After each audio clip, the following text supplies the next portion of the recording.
It's the last working day of the week. It's a Friday, and welcome to the AM News here on the AM Show. My name is Paa Kwesi Schandorf. So our very first story, Speaker of Parliament Alban Bagbin says that the demand by school feeding caterers for an increase in school feeding grants is justified. The caterers want an upward review of grants from the current 97 pesos to 3 cedis per school child. The caterers recently embarked on a strike to drive home their demand. According to the speaker, who paid a surprise visit to the school feeding secretariats, said that 97 pesos to feed a school child is woefully inadequate.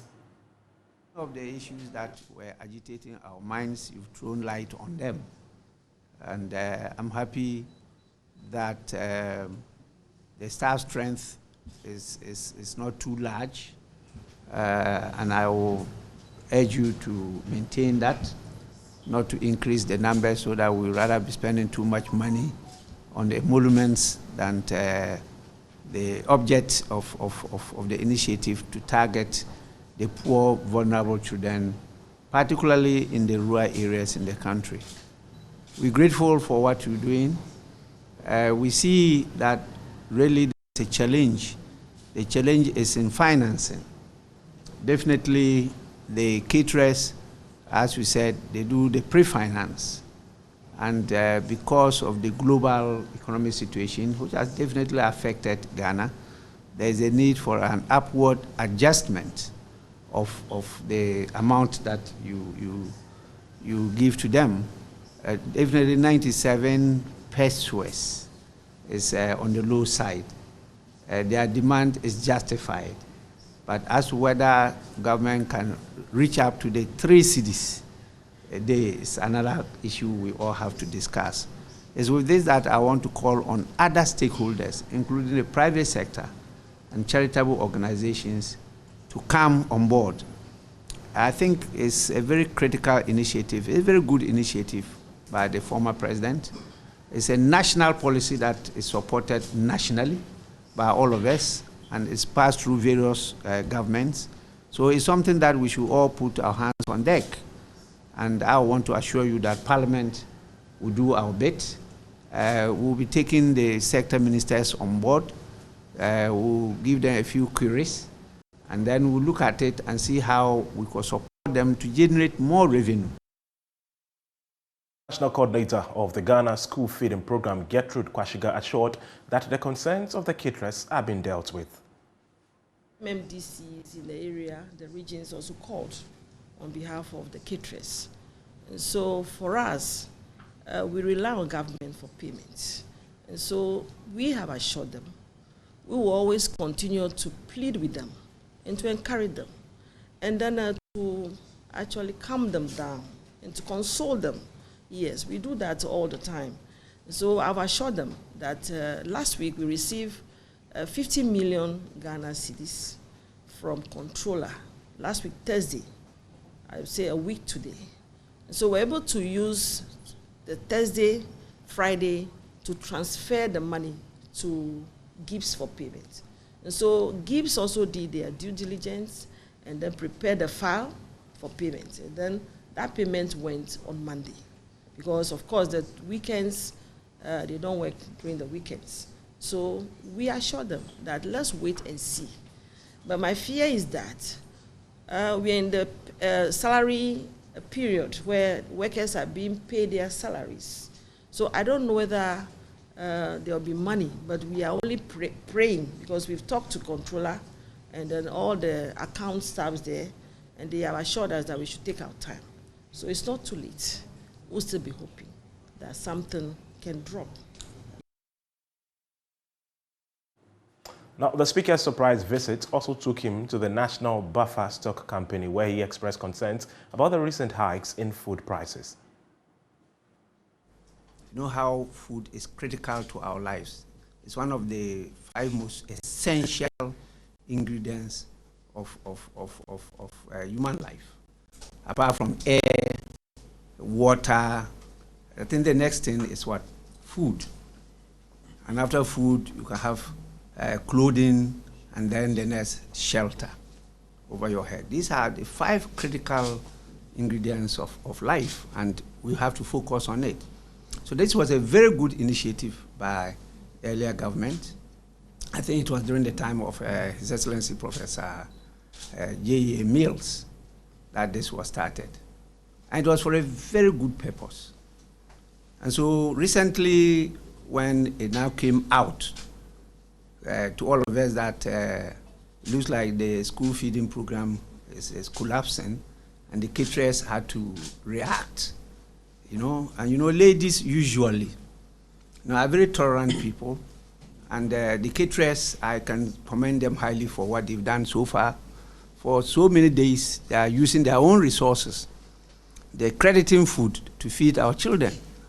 And now they are compelled to come out to cry because they owe and they cannot pay, and government is not able to pay.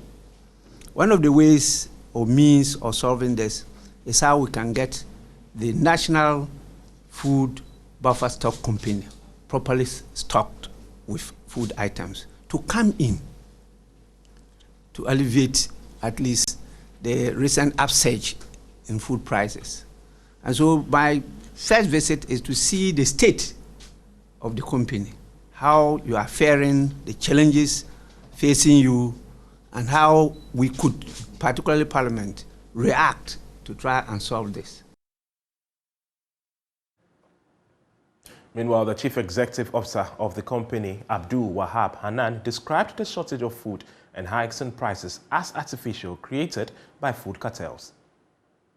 Our major challenge has to do with the other aspect of buffer stock, which is stocking for government emergency use as a food security, the buffer as a food security reserve.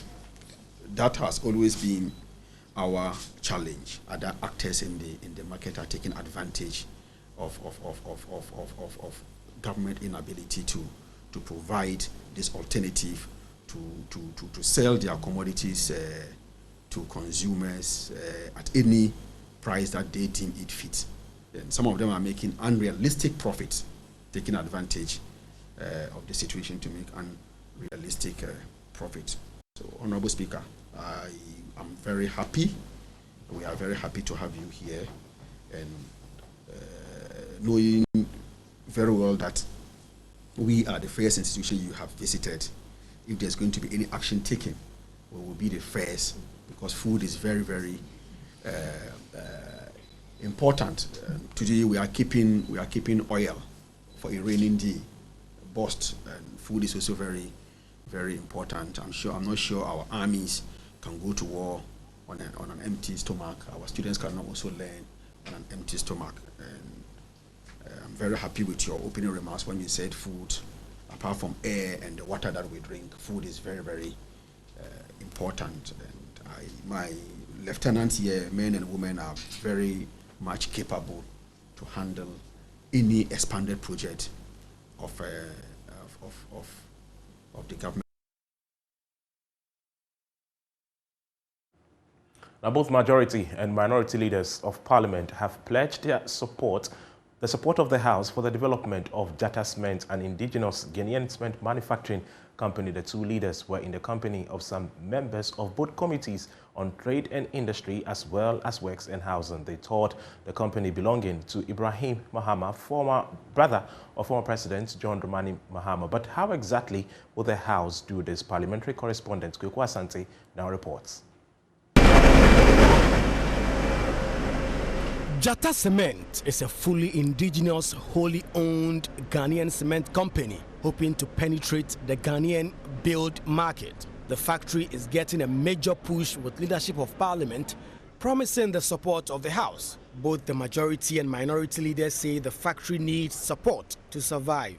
The two leaders were in the company of some members of both committees on trade and industry, as well as works and housing, who toured the company belonging to Ibrahim Mahama, brother of former President John Mahama. According to the minority leader Haruna Idrisu, government must support the business to grow, irrespective of what Ibrahim Mahama's political coloration may be. The success of potential indigenous Ghanaian businesses, what it does is to wake up the political elites of Ghana to grow above petty partisanship and grow indeed truly Ghanaian indigenous businesses, regardless whether the person has this political color or that color. It requires some support, enormous financial support. This should not be above the state. Meanwhile, Majority Leader Osei Chairman Sabonsu says the housing deficit in this country must be bridged immediately, and an indigenous Ghanaian cement company could play a critical role in this respect. The cost of power. If the cost of power was low, certainly the cost of the product would also come down. So there are some obstacles to overcome, and we should all assist him to overcome this, because cement really is at the heart of the construction business, including the construction of residential facilities. We all do know that the deficit in housing in the country is in excess of 1.5 million. And we need cement to do the construction. So if the cost of cement is very high, then those of us aspiring to build houses, like all of us here in Assembled, including some of you that I know, will not be in a position ultimately to have your own residential facilities. Owner of the company, Ibrahim Mahama, cited the cost of power as a major challenge. Future, what our main goal is to be able to work backwards. We found a few limestone deposits, which we're talking to a few families to integrate that. The cost of power today would hinder most of the projects that we want to do in Ghana, not only for the cement, even for the iron ore and other businesses in Ghana. The company employs 400 Ghanaians at the moment and hopes to expand to employ even more. Now, the Upper West Regional Branch of the National Association of Graduate Teachers is threatening to impress on the National Association to declare a nationwide strike should government continue to turn a deaf ear to their concerns. The graduate teachers at a press conference in Wa addressed by the Upper West Regional Chairman Harun Yusuf Kader say they are now living on life support and can't bear the brunt of the harsh economic conditions anymore. They are prepared to lay down their tools if the situation fails to change by the end of June. Joy News' Upper West Regional correspondent Rafiq Salam now reports from Wa.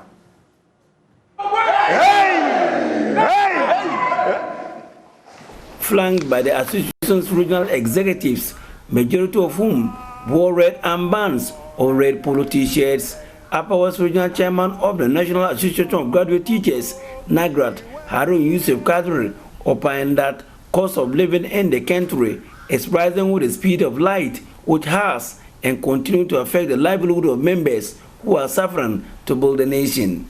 He noted that prices of petroleum products, coupled with the introduction of new taxes, has further worsened the plight of the teacher, and yet the salary of the latter remain unchanged. Price of fuel, goods and services continue to rise by the day, in addition to introduction of new taxes, which has worsened already bad situation, yet the teacher's salary remains the same. Between January and now, fuel prices have increased by over 50%. The teacher today is virtually living in a life support. Harun Yusuf Kader juxtaposed prices of some commodities at the markets between January and June this year and the increasing inflation in the country. In January this year, a cake of geisha soap was selling in the open market at 3 Ghana cedis. Today, it is 7 cedis. A tin of ideal milk, which was sold at 3 cedis 50 pesos, is now sold at 7 cedis. Cement was 48 Ghana cedis. Today, it is 68 Ghana cedis. As for iron rods, the least spoken of it, the better. 1 gallon of Azar paint container full of tomatoes was 7 cedis in January. Today, it is 35 Ghana cedis.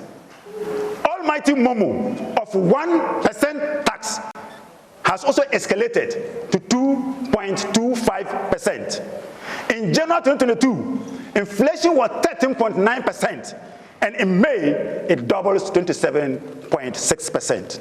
He recorded several calls made by NAGRAT and other sister associations drawing the attention of the government to their plight, which the government has turned a deaf ear to.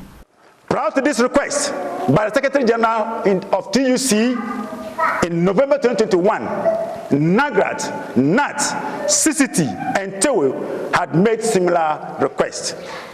Again, on June 7, 2022, the Vice President of Nagrat, Mr. Jacob Anaba, held a press conference requesting government to, as a matter of urgency, grant workers COLA of at least 20%.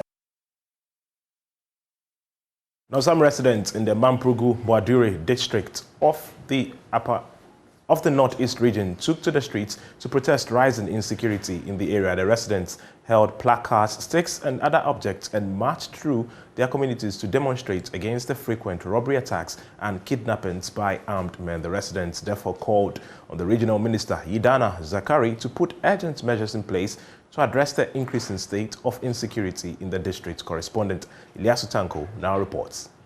The Mamprugu-Boadure district in the Northeast region is witnessing rising insecurity with armed attacks on roads leading to farms and market centers.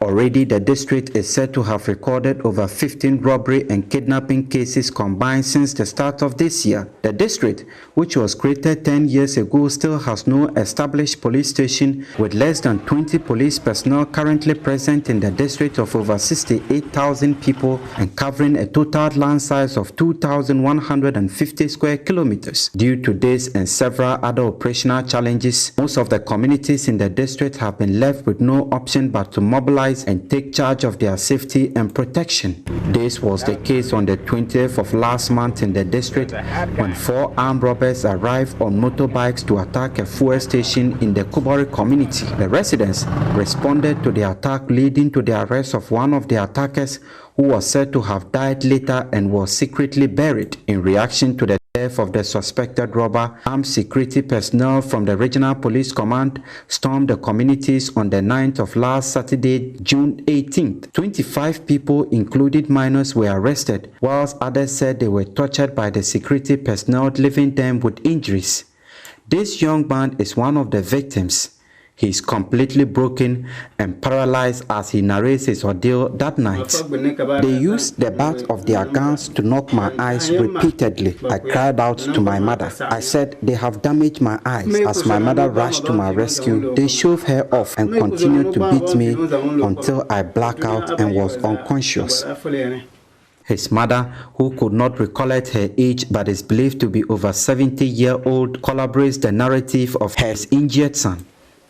They were telling me to get inside, but I refused and told them I would rather die with my son than stand to watch them kill him. That once I rushed to save him, they would push me off and drag me to the ground. I have bruises all over my body. This 80-year-old man also claimed to have been assaulted by the police day teacher who had just arrived in the community to prepare his lesson for the week.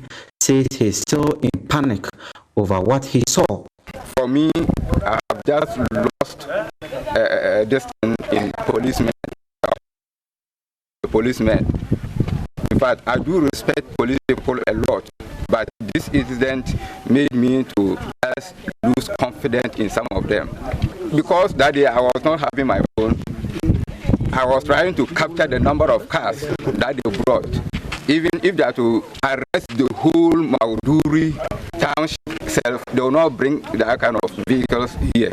The police also arrested a final year student of Yagaba Senior High School. His mother appeals for him to be released to take part in their upcoming final year examination in the school. My son is innocent, and so I appeal to the police to release him immediately to join his classmates for their upcoming final year examination. The police have since released 20 people, leaving 4 in custody after a screening exercise was done following the arrest. The 2 communities had been emptied as the residents fled after the police raid. The residents, upon return, decided to mobilize and took to the street in protest over the police action and their failure to provide them adequate security.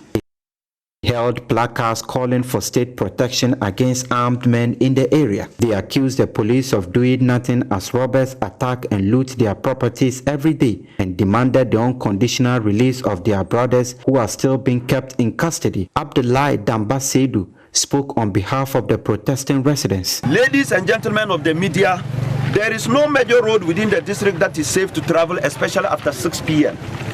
Distinguished ladies and gentlemen, irrespective of how the police behave in this matter, we the people shall continue to defend ourselves against these irresponsible criminals as the police lack the fortitude to protect us. Now, speaking to Joy News, the Northeast Regional Minister, Zakaria Idana, urged residents to exercise restraint and allow the law to take its course. Ghana is a nation of law. And once this has to do with Burkina and Ghana, they are international protocol. They are our neighbors. So if the complaint came to them from His Excellency, the Ambassador of Burkina, for them to do due diligence, I'm just clear in my mind that we allow them time to do whatever they have to do to get to the bottom of this matter.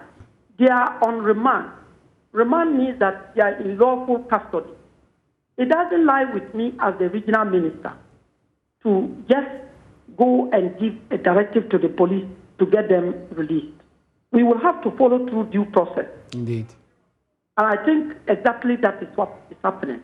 The regional commander told me that they have to appear in court on the 29th. So let's see how things pan out when they appear in court. So a nation that is governed by law, it doesn't lie within my power to just give instructions to the court or to the police to get them released.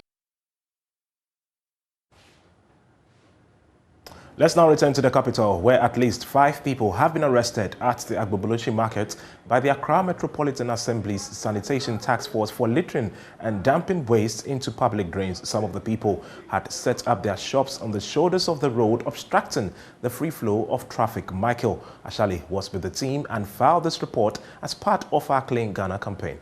Why dear? Why dear? Come, brah. No, let's arrest them.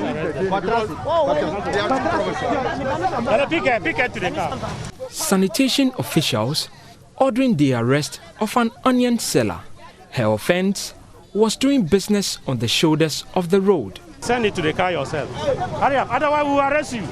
Others were also picked up for failing to properly dispose of their waste. They had gathered rubbish right at the edge of the open drain. Their wares were confiscated. You see, we have a central container at the market. So all that you do is that your trade refuse, you take it to the central container. The sanitation team lead for the exercise, Gordon Akorea, told Joy News the arrest was preceded by several cautions.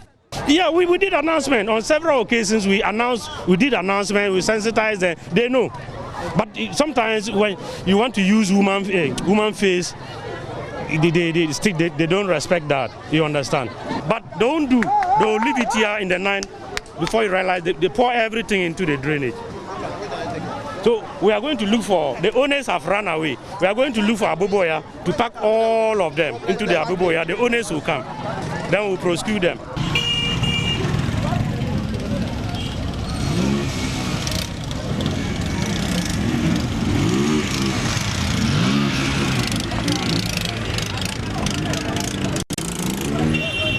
Commercial tricycle operators who were busily tending to their vehicles on the shoulders of the road were asked to vacate. Before that, they had to tidy up the place. Hurry up, organize all your boys to go and clean the place. Hurry up. The way they talk, if it is the water, if we then remove the water inside. Nobody removes inside the water. So you no matter everything you talk, if you throw back, because of your work. Some of the vendors abandoned their wares to escape arrest. Gordon Agoria says, although they try to enforce the bylaws, it has been fraught with many challenges. You realize that we don't have enough task forces to position them in the various places. And then, you see, Agro is not the only place we have. We have other markets like Makola number 1, number 2, London market and all that. So you can't be stationed at one place. If you are here, the other place will be left lonely. Despite the challenges, the Assembly is determined to ramp up enforcement to instill discipline. To be honest with you, for the traders here, they actually violate the law with great impunity. And we've realized that if we don't put safe measures in place, we will not be able to bring sanity to the situation. So now we are going to ensure that every day we patrol here. When you... How long can you do that? Oh, every day. For the next quarter, for the next 3 months, we are going to be patrolling here to ensure that we bring sanity to this particular place. I think that will work? It will work. It will work. For the past 1 week, we realize, you can see that there's free flow of the road. Because mostly they sell on the shoulders of the road. But for this week, none of them is on the road. But they are still in front of the dwarf wall. And that is why we continue to seize their product. Wonderful. And from tomorrow, we are going to arrest them themselves. Instead of seizing their products, we are going to arrest them themselves. That's all for the news. Do have a pleasant weekend. My name is Paa Kwesi Schandorf. I leave you in the company of Benjamin and Bernice.